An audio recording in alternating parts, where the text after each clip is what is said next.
Good morning everyone, welcome back to the channel to a new vlog. সকাল সকাল ব্লগটা start করলাম সেবাই দিয়ে। তো সেবাইটা সেদ্ধ হচ্ছে জলে, তাও আবার জানি না অনেকের কাছে হয়তো এটা মানে জানা রেসিপি হতে পারে, বাট আমার কাছে এটা ফার্স্ট টাইম করা একটা রেসিপি। সেমাইটাকে সেদ্ধ করলাম কারণ আজকে বানাবো সেমাইয়ের উপমা। তো এটা নেটে হঠাৎ করে আজকে সকালে উঠে, প্রীতমের যেহেতু ছুটি গতকালই বলেছিলাম, তো যেদিনই ওর ছুটি থাকে সেদিন করেই আমরা মানে কনফিউজ হয়ে যাই যে সকালে আজকে কি ব্রেকফাস্ট বানাবো। তো অনেক কিছু চিন্তা ভাবনা করার পরে নেটে সার্চ করলাম যে easy breakfast, healthy easy breakfast. তো দেখালো সেমাই উপমা। তো মনে করলাম যে সেমাইও ঘরে আছে আর কোনোদিনও বানাইও নি, খাওয়াও হয়নি, তো বানিয়ে দেখাই যাক। তাই জন্য এখন সেমাইটাকে সেদ্ধ করছি, সবজিগুলো সব কেটে নিয়েছি। আর চলো দেখা যাক নতুন রেসিপি প্রথমবার কেমন লাগে খেতে। আর সকালটা এখান থেকে শুরু করছি, সঙ্গে থাকা পকে পকেকে আজকে পাপা কি করেছে? পোকো খাইটাই করছে না, পকেকে আজকে পাপা কি করেছে বলো? পোকোকে জল খাওয়াচ্ছে। আজকে প্রীতম মানে কেয়ারলেস। এতক্ষণ ওর সাথে আমার তুমুল ঝগড়া হয়েছে। এই বাটিটার মধ্যে গতকাল রাতে পোকোকে জল খাইয়েছিল, জল খাইয়ে বাটিটা এখানটাতে এইভাবে রেখে দিয়েছে জল সহ। এবার আজকে সকালে উঠে ঘুম থেকে উঠে ওকে জল খাইয়েছে। আমি জানি না, আমি হঠাৎ করে এখানে রান্না করতে করতে ঘুরে দেখছি। আমি বললাম জলটা কি নিয়েছো? বলছে না, জল তো আগে থেকেই রাখা ছিল। সে গতকাল রাতের জল এখান থেকে নিয়ে ও পোকোকে খাওয়ালো, না ঢাকা ছিল না কিছু। তোমার জিজ্ঞেস করা উচিত ছিল, আমি তো দিইনি। আমি ওদিকে রান্না করছি, আমি ওর সেরিলাকটা রেডি করছিলাম, তখন জিজ্ঞেসও করেনি।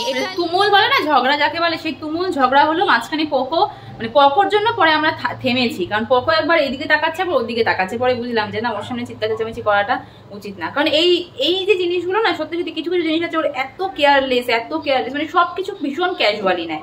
আর এই ক্যাজুয়ালি নিতে নিতে নিতে নিতে পোকোর ব্যাপারেও এখন মানে এর আগে অনেক কিছু হয়েছে, বাট আজকেরটা আমি শেয়ার করলাম। এতক্ষণ আমার রান্নাও হয়ে গেল। আর বাবা মা ফোন করেছিল, ভিডিও কল করেছিল, ডেলি করে, বাট আজকে সকাল সকাল করেছে। আর পাশের বাড়ির সবাই মানে শুনকাই, ডালিয়া, আবিরা, সৃজা সবাই ভিডিও কলে। অনেকদিন ধরে এই পোকোর সাথে দেখা হয় না, তো দেখার জন্য পুরো ঝেঁকে পড়েছে একদম। আর পোকো তাই, পোকো একদম অন্য সময় হাসে, এতজন মানুষকে একবারে দেখে ও একদম চুপ হয়ে শুধু তাকিয়ে তাকিয়ে দেখছিল, মানে হয়তো চেনার চেষ্টা করছিল, শুনকিদেরকে অনেকদিন পর দেখেছে তো তাই জন্য। এই হচ্ছে আমার সেওয়ের উপমা। দেখতে তো একদম চাউমিনের মতনই লাগছে, এখন খেতে কেমন হবে সেটা খেয়েই দেখা যাক। তো প্রীতম দেখেই বললো যে এইটা ওদের এয়ারপোর্টেও নাকি ক্যান্টিনে পাওয়া যায়, কিন্তু কোনোদিনও খায়নি, আমিও কোনোদিনও খাইনি, ফার্স্ট টাইম। তো দেখা যাক। আমি পাপা খাবি? আমি খা দে বাবা। এটা কি দেখ তো, নতুন খাবার। দেখা এটা সার্ভ করে দেখি। আমার ভীষণ এক্সাইটমেন্ট লাগছে যে কেমন হয়েছে জিনিসটা। সেওয়ের পায়েস খেয়েছি মিষ্টি, এরকম ঝাল ঝাল নমকিন তো কখনো খাইনি, তো এটা একটা ডিফারেন্ট টেস্ট। কেমন লাগছে? সস দিয়ে মেখে খাও, এমনি এমনি ভালো লাগবে না। আমাদের সবার ব্রেকফাস্ট কমপ্লিট। এবার আমি আর মাম্মা আর বেটু বসে গেছে বিছানায়। আমরা আজকে আমাদের মি টাইম কাটাবো, তাই না পাপলে? আমি আমার মতন, পকলের মতন, আর পাপার মতন।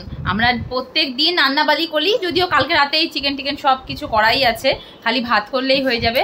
আর আজকে আর কিছু করবো না বলেছি, কিচ্ছু করবো না আজকে। আজকে কিচ্ছু করবো না, আজকে পাপার ছুটি, আজকে মাম্মারও ছুটি, মাম্মাও ছুটি কাটাবে আজকে। প্রিয়ান ঘুমিয়েছে, এখানে ভাত বসিয়েছি, প্রিয়ানের সবজিগুলো সব কেটে রেখেছি। প্রীতম দিল আমাকে একটা বিস্কিট, ঠিক আছে, জিম জ্যাম।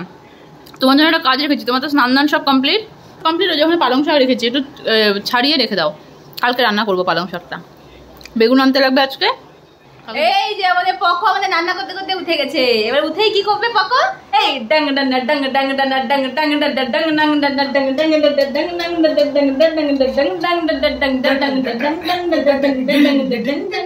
অনেক নাচানাচি হয়েছে। এবার দেখি পাপা কতদূর কি করেছে। ও পাপা একদম বেছে বেছে রেখেছে, ডাটাগুলো সব ফেলে দেবো। প্রীতম দেরি তো থাকে না, কিন্তু প্রিয়ান যখনই ঘুম থেকে ওঠে না কেন, ওর মুডটা, যে কোনো বাচ্চাই ঘুম থেকে উঠলে পরে মুডটা একটু অফ থাকে। আর আমি ওই জন্য মানে ওকে কোলে নিয়েই নাচ করি। তো তাই প্রীতম এখন বলছে যে আমরা ছোটবেলায় এরকম নাচতে নাচতে উঠতাম না, আমরা কাঁদতে কাঁদতে ঘুম থেকে উঠতাম, আর তুই দেখ নাচতে নাচতে উঠছিস। তো আমি বললাম যে শুধু ও কেন, তুমিও তো তাই। মানে আমি এখন পকোকে নিয়ে নাচছি, তো পকোর জন্য প্রীতমও এখন দেখি হাত তুলে তুলে নাচছে। তো একদিক দিয়ে ভালো, একটা বাচ্চার জন্য না পুরো সত্যি সত্যি পরিবেশটা চেঞ্জ হয়ে যায়। এটা ঠিক প্রীতম যেটা আমাকে বললো এখনই, যে এই যে পরিবেশটা, এই যে এনভায়রনমেন্টটা, যে সবসময় হ্যাপি একটা বা নাচানাচি হাসি খুশি এই একটা এনভায়রনমেন্ট বাচ্চাদের জন্য খুব দরকার। আমি যে প্রীতমের যেদিন করে ছুটি থাকে না সেদিন করে আমার এই জন্য আরো বেশি ভালো লাগে, যে নর্মাল দিনে আমার কাছে তো সবসময় থাকে সে হাসি খেলা বকা সবকিছুর মধ্যে, কিন্তু প্রীতম যখন থাকে তখন একদিকে মা একদিকে পাপা দুজনের মাঝখানে সেই নাচানাচি, পকো যে হাত তুলে নাচে এটা দেখতে আমার খুব ভালো লাগে।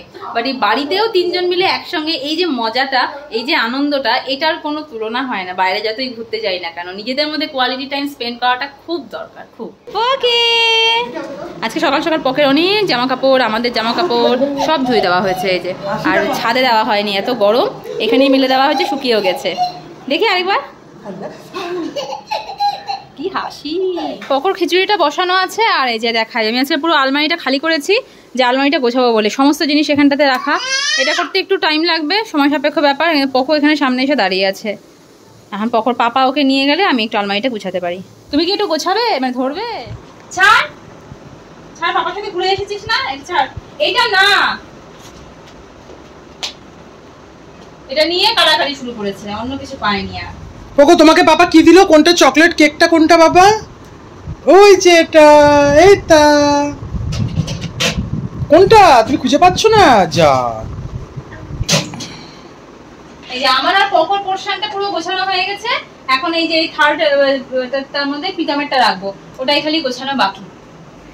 এই নাও তোমার প্রাইস, मेहनत के आगे जीत है। आज कुछ तूफानी करेंगे माउंटेन। আর এইদিকে পোকো অলরেডি তুফানি করা শুরু করে দিয়েছে। দিন দিন এত গরম পড়ছে, পোকোকে শুধু স্যান্ডো গেঞ্জি আর হাফ প্যান্ট, এটা ছাড়া কিছু পরানো যাচ্ছে না।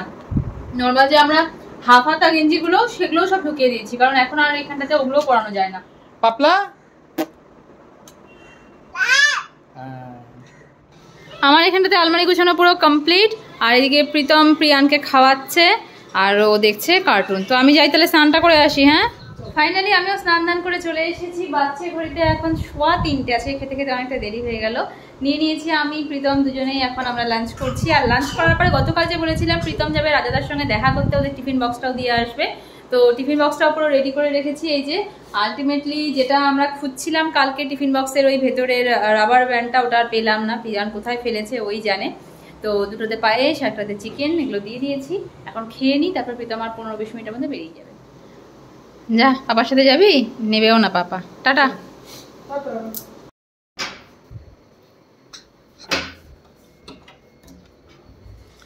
প্রিয়ানকে ঘুম পাড়াতে পাড়াতে তুমি চলেও এসেছো?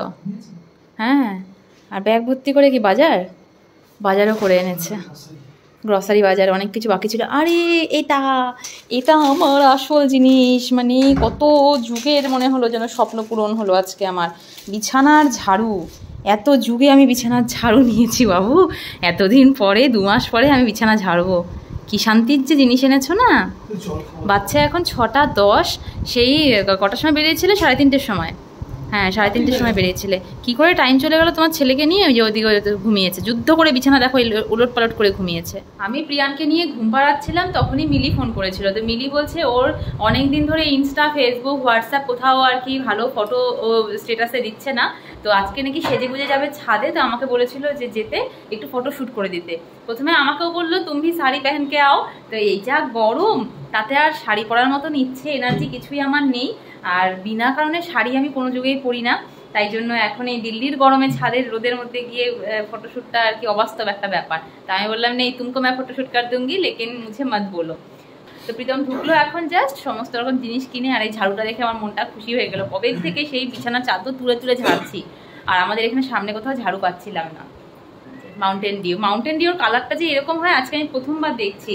এতদিন পর্যন্ত ওই বোতলের থেকেই নিয়ে খেয়েছি, বোতলের ভেতরে বলে বোতলটার কালারটা অনেকটা এরকম, কিন্তু গ্লাসে ঢেলে মাউন্টেন ডিউ খাইনি। আজকে প্রীতম ভাবলো, আমি বললাম মাউন্টেন ডিউ এরকম কালার হয় নাকি? আমি জানতাম স্প্রাইটের মতন হয়, জলের মতন।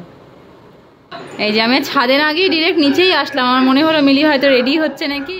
ছাদে চলে এসেছি, এখন আমরা জায়গা খুঁজছি। এখানে ছাদে একটাই প্রবলেম, যে চারিদিকে শুধু জলের ট্যাঙ্ক আর জলের ট্যাঙ্ক। তো এখানে লোকেশন দেখি কোথায় ভালো ভিউ আসে, সেই হিসেবে আমরা করবো এখন ফটোশ্যুট। অনেকগুলো ফটোশ্যুট, এবার যাচ্ছি আবার নিচে। প্রিয়ানকে নিচে রেখে এসেছি, ওকে এবার খাইয়ে দাইয়ে এখন আমরা ঠিক করলাম যাবো এখন ফুচকা খেতে। সানভি ঘুমিয়ে পড়েছে তাই আর মিলি বেরোতে পারলো না। তো একবার যখন ফুচকা খাওয়ার নাম হয়েছে তখন আমি এখন প্রীতমের সাথে বেরোলাম প্রিয়ানকে নিয়ে। ফুচকা খাওয়াও হয়ে গেল, কয়েকটা সবজি বাজার দরকার ছিল সেগুলোও হয়ে গেল। এখন আমরা যাচ্ছি আবার বাড়ি। সারি সারি জিনিস সব আধা ঢোকানো হয়েছে, আধা এখনও ঢোকানো হয়নি। প্রিয়ানেরও পছন্দ হয়েছে আমার সব থেকে পছন্দের জিনিসটা। প্রিয়ানের ডিনার ডান, ওকে খাইয়ে দিয়েছি। এখানে প্রীতমের শেক, আমার শেকও রেডি। আর এখন যেটা করব সেটা হলো এই ঝাড়ু দে, ঝাড়ু দে, ঝাড়ু দে। আমি প্রথমবার দিল্লি এসে আমার বিছানা ঝাড়ু দেবো। বিছানাটা জীবনে এই প্রথমবার হয়তো 2 মাস বাদে বিছানা ঝাড়ার ঝাড়ু হাতে নিলাম। মেস লাইফেও হয়তো এত এরকমভাবে কখনো থাকিনি। মানে অপরিষ্কারের কথা বলছি না, কারণ বিছানা ঝাড়ার থেকেও বড় কথা পুরো বেডশিট তুলে তুলে কদিন ঝাড়তে হয়েছে। তাতে খাটনিটা বেশি হলেও পরিষ্কার কিন্তু তাতেই বেশি হয়। ইভেন যেহেতু ঝাড়া হতো না তাই জন্য কিন্তু 2 দিন 3 দিন অন্তর অন্তর আমাদের বেডশিটটাও চেঞ্জ করা হতো। যাই হোক, এখন পরিপাটি করে রোজ ঝাড়তে পারবো মন মতন। আর এখন প্রিয়ান আর আমার একটু খেলার টাইম। এই খেলতে খেলতেই প্রিয়ান এরপরে ক্লান্ত হয়ে যাবে, তারপরে ঘুমিয়ে পড়বে। আর যারা আমার প্রতিদিনের ব্লগ দেখো তারা জানো এটা ওর ডেলিকারের রুটিন। তো চলো আজকের মতন ব্লগটা আমি এখানটাতেই এন্ড করছি। দেখা হচ্ছে নতুন ব্লগে। টাটা।